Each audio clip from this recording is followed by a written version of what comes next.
I'm right on his.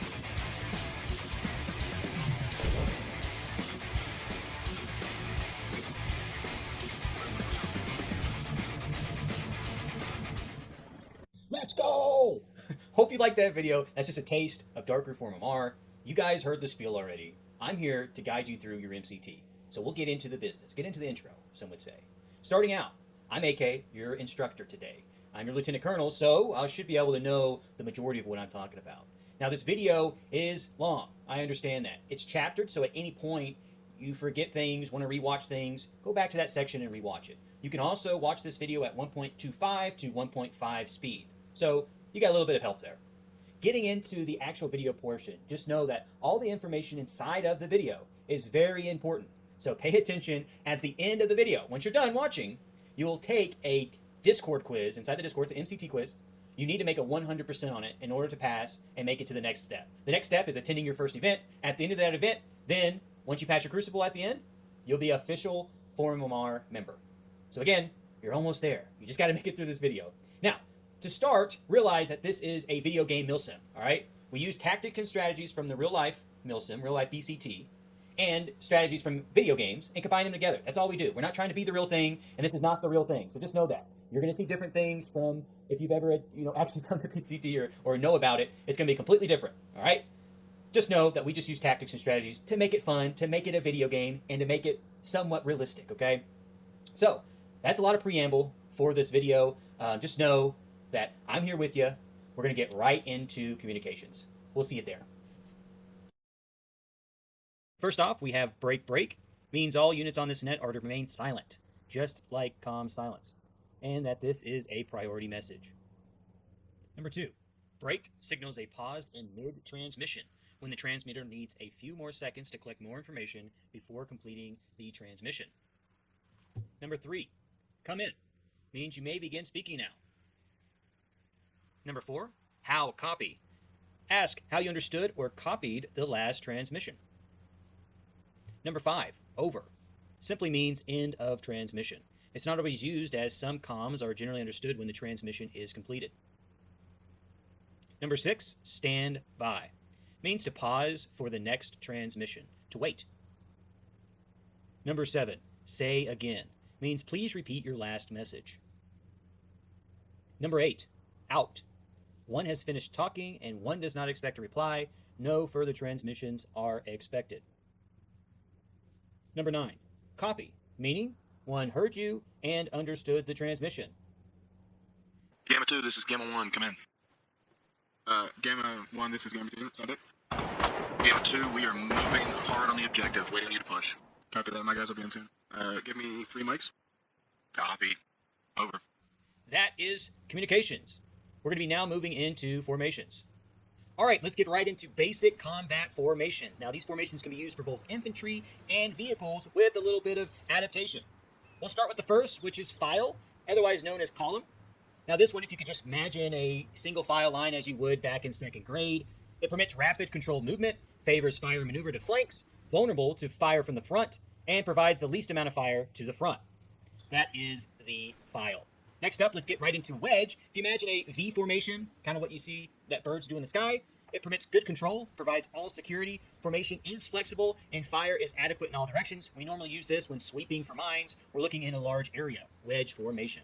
Next up, we have diamond formation, most commonly used to protect a HVT, permits good control, provides all-around security, keeps the VIP safe, and fire is adequate in all directions. Note where each 1-man, 2-man, 3-man, 4-man is looking. Next up, we have patrol. Patrol formation. This is a box formation for those in the military. It permits good control. Formation is flexible, provides all-around security, and fire is adequate in all directions. Next up, we have line formation. Now, this is also a simple horizontal line. It permits rapid movement, covers a large area. Now, it is vulnerable from fire to the front and rear, and it promotes and provides the most amount of fire to the front. Now that we talked about the formations themselves, we can go into some variations, and these are distances between 1 and 2-man and 3 and 4-man. Or if you're in a file formation, 1, 2, 3, and 4-man. Starting off is the closest formation, and the closest distancing would be a tight formation. Nice. A tight formation is nuts to butts. the members are at a distance of 0 to 1 meters from each other. The second is standard formation. The members are at a distance of 5 meters from each other. Next up, we have combat. Combat, the members are at a distance of 10 meters, 10 plus meters from each other. So these variations are used when we need to go into a close area. Let's say we are breaching clearing or we're moving through a city. We're going to use a tight formation. If we're just moving on the road in a standard format, then we would obviously use standard formation. And then lastly, if we're in a large area and we need to cover a lot of ground, we'll move into combat. And now these can all be used. We can have a standard line.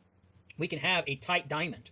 We can have a combat patrol, okay? These are all using the formations, what we just listed off beforehand. So those are formations. We'll move now into the next section. Now we're going to be talking about 1 man, 2 man, 3 man, 4 man, so on and so forth. So inside of a team, you have your 1 man. This is the person that is going to be at the front of the squad, most likely your team lead. Additionally, this person is going to be in front and be able to see the most amount of contact in combat. So they're going to be there, ready to give out call-outs and ready to the 12. Additionally, with this person, he's going to be always looking in front of him. He has to rely on his teammates to guard the rear. Let's talk about 2 man. 2 man, if you're set up in a patrol formation, you're going to be next to 1 man. If you're set up in a line, you're going to be side by side. And of course, if you're set up in a file, you're going to be behind 1 man. Okay? In all these perspectives, you're going to be keeping your eye out to your right, always being keep out to the right. Okay? So again, 1 man's going to be looking to the front, 2 man's going to be looking to the right, or that's going to be your 3 o'clock. So now we're going to be going into 3 man. 3 man, we went to the right. Now we're going to be talking to the left. So 3 man's job is going to be looking to the left of the team. Whether it's a line, a column, patrol, you're going to be looking at the left and ensuring that if there's contact, you're able to react and take on that fire. Next up, we have 4 man, which has one of the most important jobs, which is guarding the 6 and looking to the rear. Now, this isn't all the time. He's not constantly just, looking to his 6, walking backwards. This is on occasion at a routine. 4 man will look to the rear, give a check, and then return back to his 12. So he's going to be looking to the rear at his 6th and returning to the 12. And this is at any point. If there is a breach going on to a building, 4 man, his job is going to be keeping eyes on that door, making sure there's no enemies pushing in for the rear. If they're breaching a room, he's going to have his eyes on the rear, making sure no one comes and attempts to eliminate the entire team. So 4 man has a very critical job. So that is 1, 2, 3, 4 man. And again, it's adaptable. If there's 5, 6, 7 men in your squad, that 4 man just moves and all the other numbers just kind of fill in their perspectives. So that is checking sides. Let's move to the next one. The next section we're going to be going over is grenade training. Now, it may sound self-explanatory, chunk a grenade at the enemy. That's essentially the gist of it. However, there should be a procedure when a faulty grenade and an incorrect placement could lead to your team also getting blown up. Very simple. First, find an area or an enemy, a bunker, that needs to get blown up. Next, you're going to be pulling and holding out the grenade. You're holding that grenade still, and you are aiming at the enemy. Lastly, you're going to be throwing the grenade and say frag out, smoke out, flash out to your teammates. Lastly, you and your fellow teammates are going to duck for cover. At that point, the grenade's going to go off, and you can resume shooting, firing, or in cover if need be. So that is grenade training. Again, with this, we aren't just chucking grenades. We are aiming them, precisely throwing them, and then calling it out to your teammates and ensuring that we're behind cover when doing so. That's grenade training. Let's move into fire discipline. All right, next up, we have fire discipline. Now, I see a lot of times people go gung-ho. They go gun crazy. They'll see contact, and they'll empty their whole 50-round, 60-round mag in a second. Now, obviously, that is not going to be an effective use of precision, and it's also not going to be an effective use of your ammo. So that's why we use fire discipline, and that is shooting and firing in short, controlled bursts to improve accuracy and ammo efficiency. So, you may notice that if you have a fully automatic weapon, we should be shooting as boom, boom, boom, boom, boom, boom, boom, boom, boom. We should not be seeing, the Scarface letting it rip, okay? So we should be seeing short, controlled bursts. That's going to really improve your accuracy and ensure that you don't empty your mag within a second. Fire discipline. Let's move into suppression. All right, suppression. Very simple and self-explanatory. We have a bunker that is shooting at us to our 12. Our team is behind cover. We are pinned down. Now, we need to move from one piece of cover to the next, However, there's not a chance since that machine gun is going to light us up at any second. So what we do is suppress the enemy. One of the teammates will pop up and shoot at the bunker. That will allow the enemy to retreat behind their cover and regroup. And also, that will allow one man to start a buddy bound. So that's suppression. We use it every single time that we are moving or getting shot at. We need to suppress the enemy, let them recoil, and that way we can get a flank on the enemy and get movement, and we're not stuck, stagnating behind a piece of cover. Let's move into the next one. Okay, now let's move right into the clock system. Now, the clock system is what we use to determine where a person is, where an enemy is, where an object is, and to call it out. So this section is all about communicating within your team and getting information out. With that, the clock system. If you can imagine, and we'll go ahead and show a clock here. Let's note, if we're looking to our 12, to our front, that is going to be 12 o'clock. If we're going to be looking to our right, that is going to be our 3 o'clock. Let's look to our rear. That is going to be 6 o'clock. Let's go ahead and look to our left. That is going to be our 9 o'clock. Now, you can see how this is going to be very easy if I'm calling out something. Let's say I'm one man and I need to call out that there's a group of enemies in front of us. If I just said in front, a group of enemies in front of us, that's kind of vague. It's also differing for every person in different perspectives of the squad. So that's why we use the clock system. So as an example, if I see enemies to the front, I'm going to say we have enemies to the front, to the 12.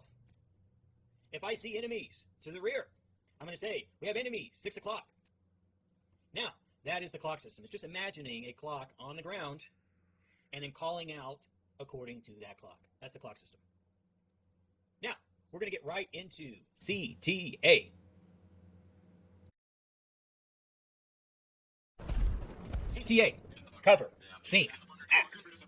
Now, this is something our Colonel Phoenix came up with. It's very effective for these shit hitting the fan scenarios, and it solves the chaos that comes with combat. The best way to explain this is to give you an example. Your squad is in a patrol formation, walking down a road with hills to your left and right. Suddenly, something explodes and tons of bullets start whizzing past your head. You yell, CTA! Whenever you yell CTA, each person in your team knows exactly what's to do. It's easy to break down. First off, you have cover, which is the C part. Find the closest piece of cover and keep down. Now, this piece of cover, we're not looking for a cardboard box, okay? We're looking for hard cover, such as a mound, a large tree, brush, something that's going to keep you from getting shot. Next up, we have think. This is where your team lead will think of a counterattack and give you orders on what to do next. Last thing, A, which is act or action. You do what your leader says. So when your team lead says, I need you to push over across and eliminate the enemies, you're going to get up, go across, and eliminate the enemies. Breaks it down, gets rid of the craziness of combat, and it makes you think, cover, think, act, CTA.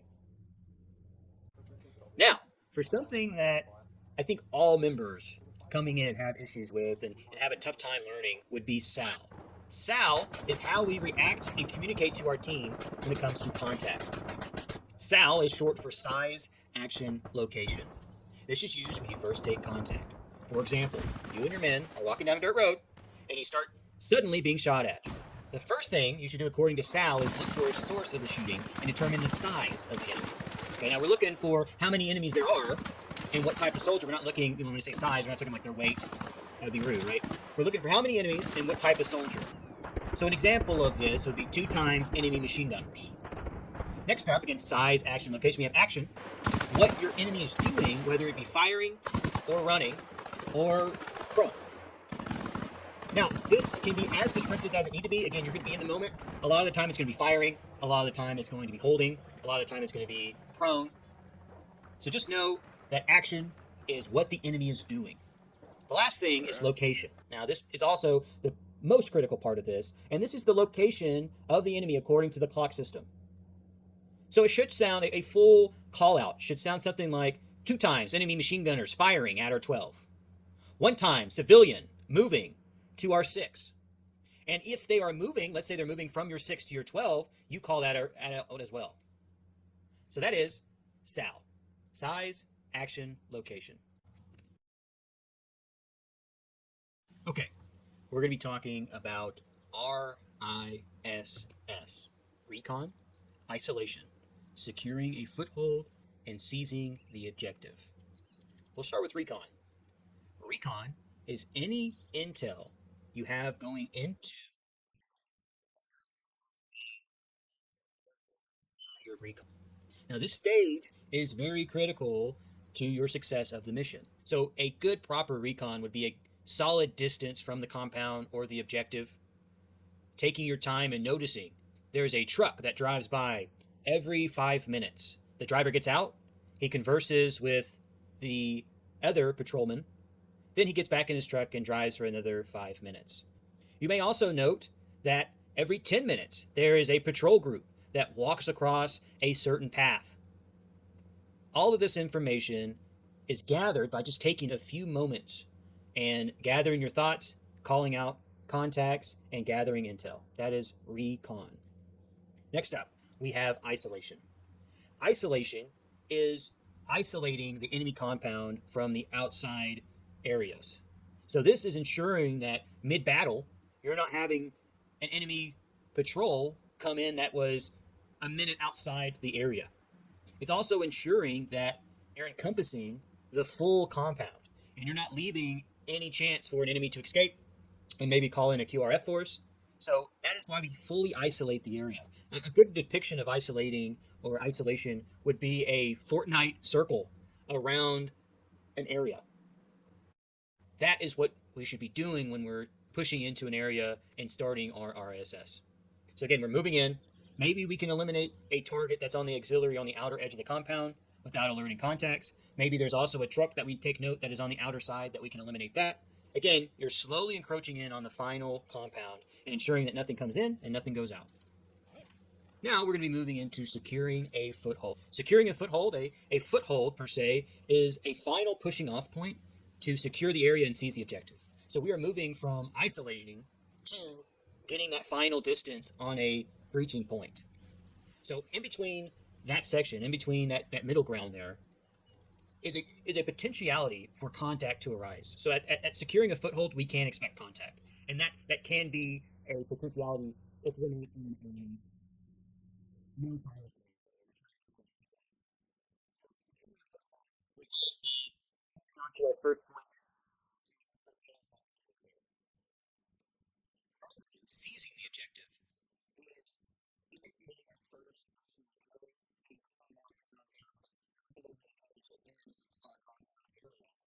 isolated and seizing the objective for ourselves. Maybe we're gathering intel, eliminating a target, capturing a hostage, etc., etc.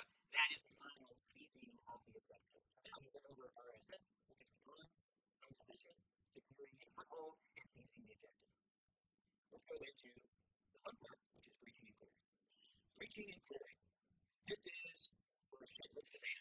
This is where your face is as close to another enemy as it can be.